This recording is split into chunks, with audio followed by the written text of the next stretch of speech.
we'll have a brief panel discussion in the August company of our distinguished guests, and we would want to get their view about, so the panel discussion is about customer fulfillment in the age of digitization.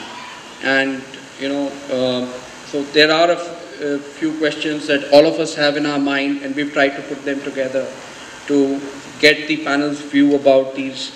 So my first question sort of goes out to Piyush ji and to Himanshu about how are the needs of the rural and semi-urban India driven by e-commerce and demographic shift changing. What is your experience and view about the changing needs of these customers? Right. So we were recently doing a bit of work for a bank where we had our teams visiting about 17 villages, and these are villages that RBI categorizes villages, so they are even smaller than the villages that a lot of people sitting in Bombay and Delhi imagine villages to be, right? And what my team had imagined to be. To go and visit there to understand whether, to your question, has e-commerce reached there? Is digital a model that can be done for financial services in these markets?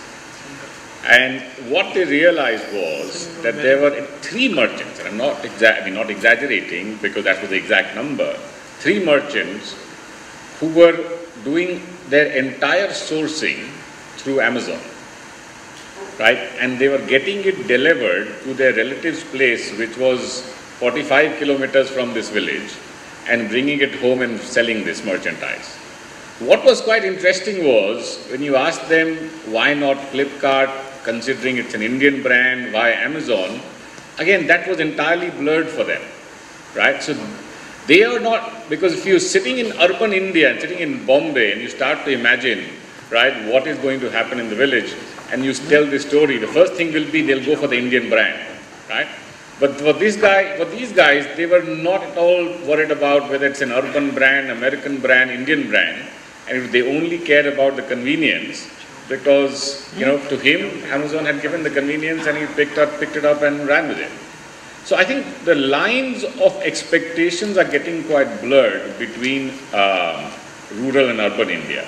The second thing is the lines of expectation that the customer has from us as financial services industry versus other industries, that is getting blurred equally, right? So it's no more about, well, I am willing to accept this from a bank versus that from a retailer. I mean, he doesn't care that much, right? He wants what as a service he is getting in his life is the same that he wants his bank to deliver, right? And I think in the video, one of the videos, like you said, Sanjay, that my consumer wants it and he wants it here now, right? So I think that's what that is the expectation that you've got, right? So I think, and the last point I would make is that the whole idea of you need to have a different proposition and a non-digital proposition for rural India is a dead concept, right? Because that's the only concept that is going to work. That's what we fight in our boardroom discussions when somebody says what about the digital world, and I always stand up and start screaming saying no, there is only one world called the digital world, right? And that's what rural India is, that's what urban India is. Right. No, I completely agree with the last statement that Piyush made with respect to the fact that there is nothing you cannot, as a company, whether you're a product company or a services company, it could be a financial services company or a payment services company, as Euronet, there's nothing as a proposition for basically rural India, right? You might talk about 150, 200 million mobile subscribers which are currently digitized, have access to smartphones and have access to 2G, if not 3G. That will ensure that basic internet connectivity is available to tier 2, tier 3, tier 6 cities in the country, and that is really what's going to fuel digitization in the country. Now, that's just the first element with respect to having access to the online world, right? The second main thing which that's required is basically payments. Now, everything that the National Payments Corporation of India and a lot of other card schemes are really doing around payments whether it is UPI and Visa is doing something around M-Visa, all of that is really going to change how Indians really transact. Today, the segmentation, if you look at it, people in the tier 1 cities, probably they access the financial system only through credit cards, debit cards. In the rural part of the world, you can say that they access the financial system through alternate banking and micro finance institutions, so on and so forth. But all of that is really going to change. What India has really done is we've leapfrogged as far as the retail payment systems is concerned. And we today have by far the best retail payments infrastructure compared to the most developed economies. And that's one of the most important pillars for commerce to get digitized. Payments is extremely critical, and I think India is there as far as digitization and the entire retail payments landscape is concerned. And that also, in addition to the internet penetration, is really going to drive commerce into the rural India.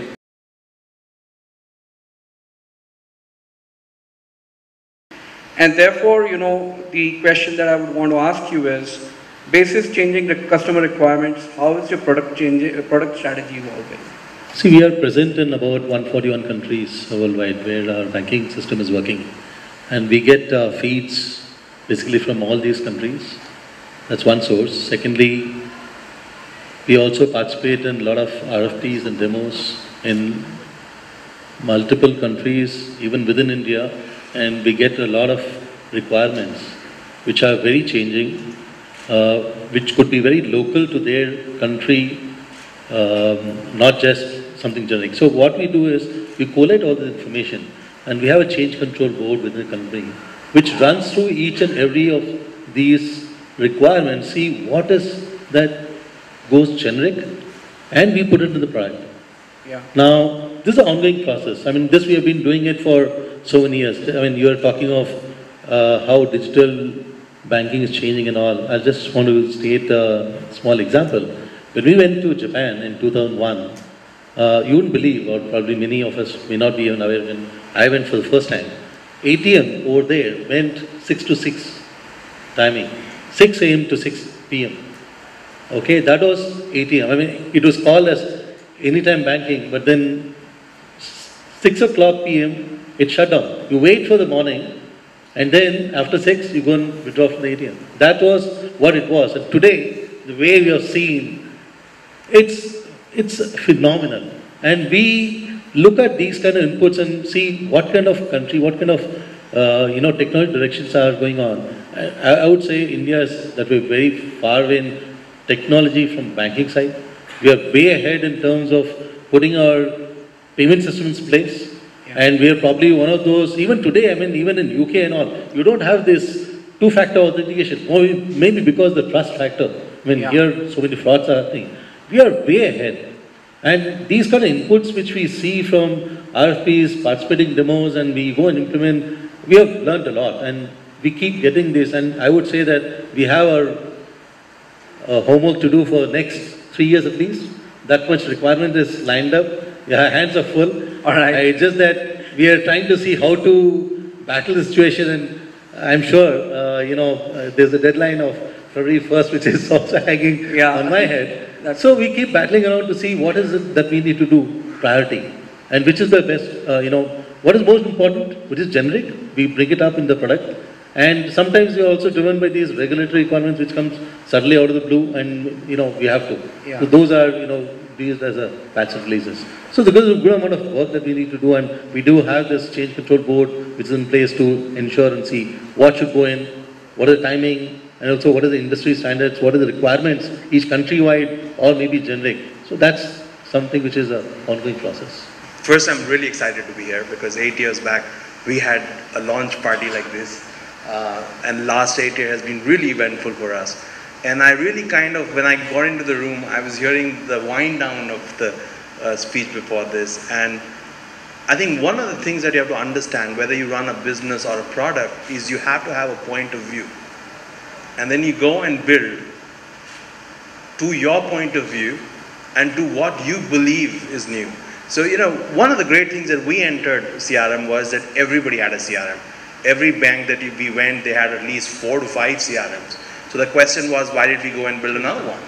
Because we felt that fundamentally, CRM lacked the recognition that there has been a change in the market and change in the way customers deal with any businesses today.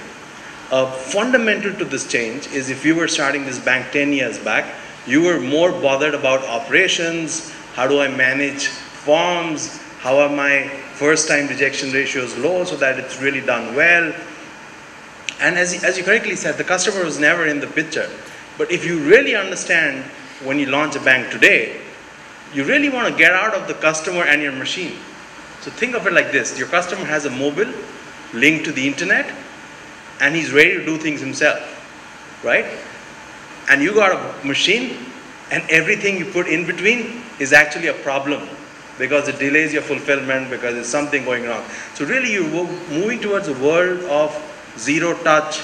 You're going to a world of zero tat, right? And that's really the basis at which we look at our product and say, okay, how can we help businesses move in that direction? So I think when we innovate for the product or for our customers, there are really three large pockets that we work with. One is defending this core belief that the world is moving to this zero touch concept. And you really need to get people out of this to the contribution of machine to machine, which eventually will replace things. The second aspect is that however smart you are, you cannot be as smart as your entire segment put together.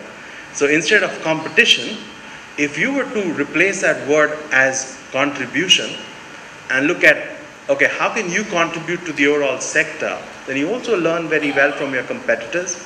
You learn very well from your customers who are trying to push the boundaries to innovate. But more importantly, you learn, for example, as a bank today, you can be yet another bank, but I'm sure there's a reasonable strategy of what you want to do.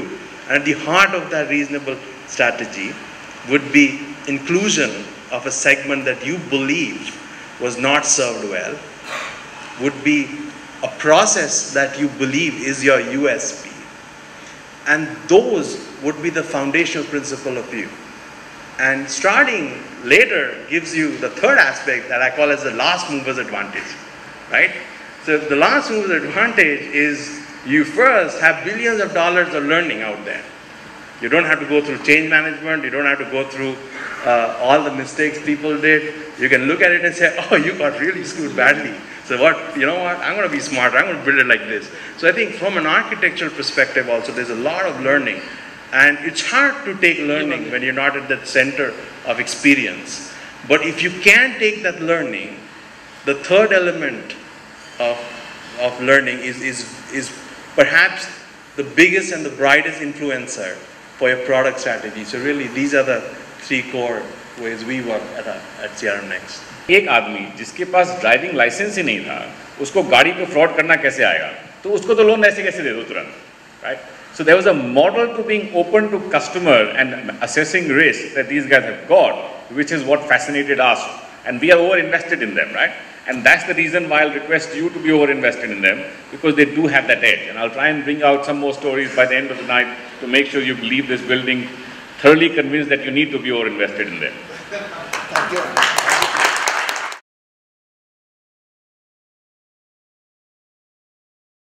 What benchmarks are customers using to judge financial services, the products as well as the delivery?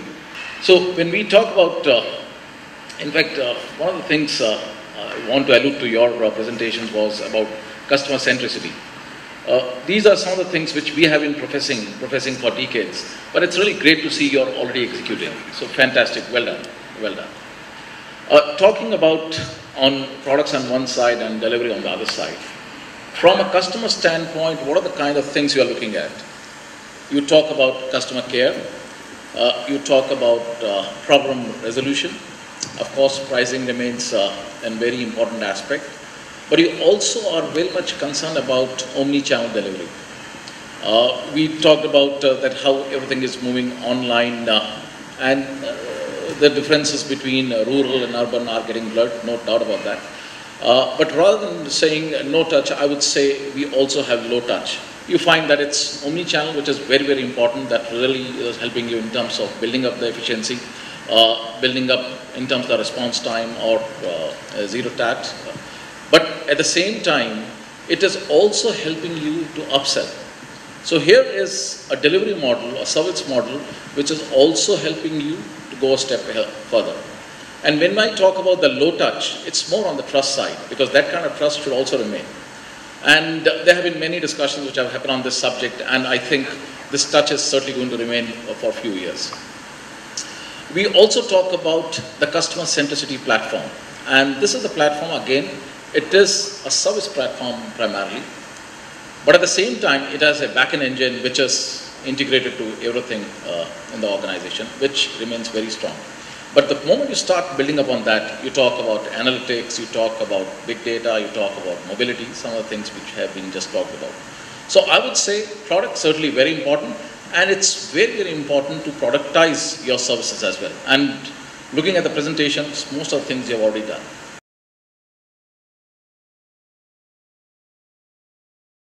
And which is basically what are the technologies of the future that will change financial services globally and India's context. Good evening, and I'm very touched. I was really moved. I heard a talk from a banker which didn't sound like a banker, simple, conveying your vision in simple statements.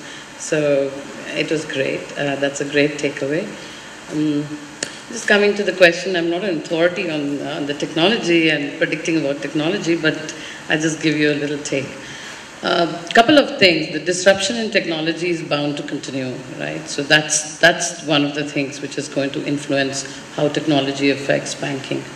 The disruption also does one more thing, which is how you construct your product, how you provision that product, how it gets consumed, how it gets serviced. As you rightly said, we have only seen some part of the payment changes, which could be mobile enabled. We do have mobile payments, electronic payments, the Aadhaar related and other kinds of payments.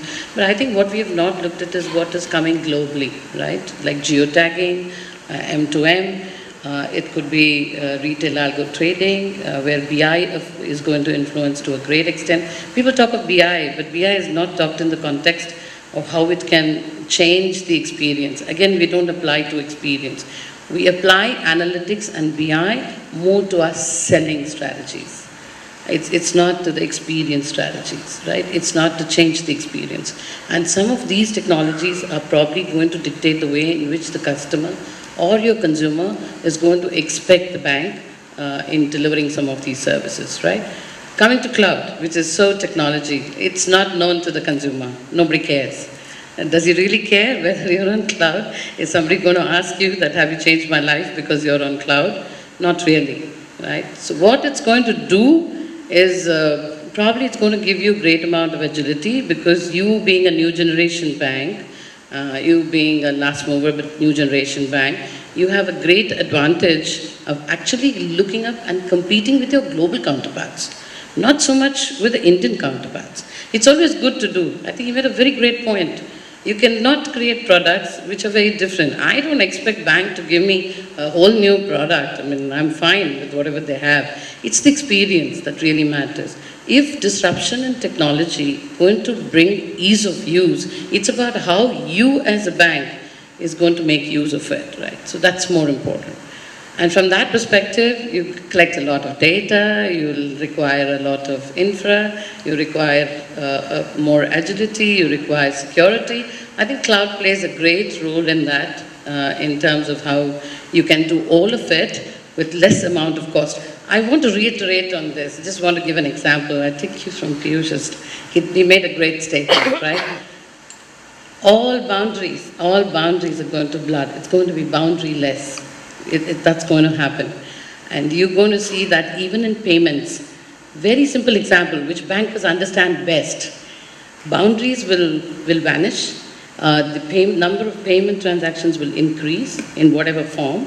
The amount of data that you collect really going to explode, right? And this data is going to give you every behavior of your customer, which not only helps you sell better to him, but also service better to him. And all these needs some kind of innovation in technology underneath, so that you can do all of it in real time. And I think that's where cloud and associated technologies play a great part. And you will see a whole lot of innovation around that, right? So it's happening in storage, it happens in whatever form, compute, it's going to happen more and more real time, a better adoption, and probably a better service.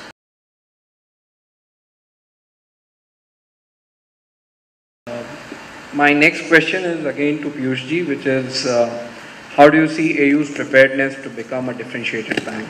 You have seen from everything that has been said today, yes, we are, right? So, yes, there will be road bumps on the way. I'm sure we'll have, one thing not working sometime and something else will have to be brought in and all of that. But I take a whole lot of heart from the fact that if you go around the management team, you go around, the people with whom we have done requirement gathering on a day-to-day basis, they've all come with a very strong point of view around wanting to do things differently, right? So I think we are very well prepared to be a differentiated bank. People like me are now carrying the load of that SAFA that Sanjay ji said, now to make sure that we do not turn the bank into a conformist. We do not turn the bank into, not being able to deliver that spirit back to your customers, right? But the good thing is your spirit will prevail, right? Should I not deliver, I am dispensable, right? But I think your spirit will prevail, and because of that spirit, I think you're very, very well placed to be a very differentiated bank, and that's the reason why I and my firm are doubly invested. That's why I'll go back and say, please be doubly invested, they're going somewhere.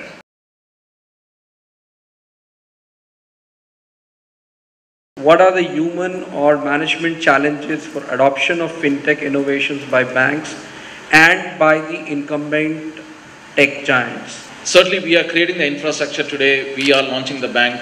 We have this advantage of last mover, where you can pick up from the mistakes, what others have done, how they have shaped up, and whatever they have done in 20 years, how you can do in 10 years. Perfect. But how will be the scenario 2 years from now?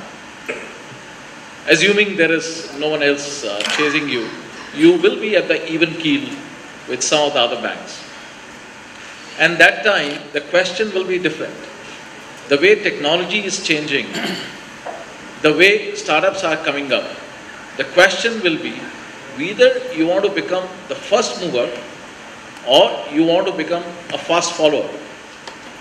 We have seen many studies, and these are in the recent time, where we have found as because of the technical or technological innovation, there is a generation of people we skip because we think we are going to be a follower or we'll be the last mover. So that kind of advantage will be available once, and you make use of it in the best possible way. Talking about fintech, of course, there are many banks, many companies like ourselves, which are incubating these kind of companies. And this is business as well as technical incubation. They are changing the world, as you rightly said, Rishi, and they are going to come up with some of the things which are going to be totally innovative. So the best thing is, how do we, and already we see in the market, how do we start collaborating with them, or how do we start some kind of partnership or some kind of incubation program with them? We started one of our incubation program around 9 months back in one of our labs here in India, and we were amazed to see the kind of companies which are coming. We were thinking that they'll be the students coming primarily from the engineering colleges, IITs, they'll talk about technological products, not much related to fintech. But we are quite amazed to see how the difference they are making. As an organization, if we see, we have been in existence for the last 4 decades. And we started as a company which was a database company with a lot of licenses, and then got into a different kind of products, whether it was CRM, HCM. But then we also realized the way world is changing, we want to change. In fact, Sanjay also touched about the cloud companies. And that's how we become. And when you talk about some of the established big companies, no other company has a bigger challenge like us. And 3 years back when we talked about almost 130,000 employees, how we are going to change the whole world. But slowly, with a lot of commitment, a lot of direction, and clearly advised timelines, all those things have been possible.